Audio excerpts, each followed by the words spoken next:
Back to news. Lok Sabha ఎన్నికలపై BRS focus పెట్టింది. ఈసారి మైనార్టీ ఓట్లపై ఆశలు పెంచుకుంటోంది. అసెంబ్లీ ఎన్నికల్లో ఎదురైన ఫలితాలను దృష్టిలో ఉంచుకొని వారి మద్దతు కూడగట్టేందుకు ప్రయత్నిస్తోంది. బీఆర్ఎస్ అధినేత కేసీఆర్ మైనార్టీ ఓట్లు కొల్లగొట్టేందుకు బీజేపీపై ఘాటు విమర్శలు చేస్తున్నారు.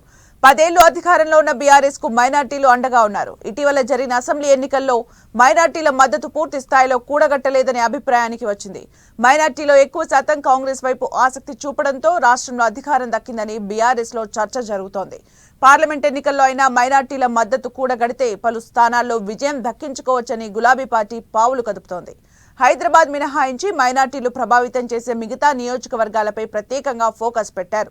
వారికి చేరువయ్యే విధంగా కార్యాచరణ అమలు చేయాలని యోచిస్తున్నారు.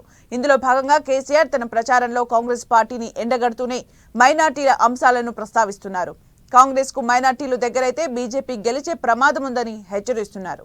ఇదే సమయంలో బీఆర్ఎస్ అధికారంలో ఉన్నప్పుడు మైనార్టీల కోసం అమలు చేసిన పథకాలను వివరించే ప్రయత్నం చేస్తున్నారు. సికింద్రాబాద్, చేవెళ్ల, మహబూబ్ నగర్, కరీంనగర్, నల్గొండ నియోజకవర్గాల్లో మైనార్టీలు గెలుపు ఓటముల్ని ప్రభావితం చేసే అవకాశం ఉంటుందని పార్టీ అంచనా వేస్తోంది. క్షేత్రస్థాయి పరిస్థితుల్ని అంచనా వేస్తున్న బీఆర్ఎస్ ప్రభుత్వంపై ఉన్న వ్యతిరేకతను తమకు అనుకూలంగా మలుచుకుంటే కనీసం 4-5 స్థానాల్లో విజయం దక్కించుకోవచ్చనే ధీమాతో ఉంది.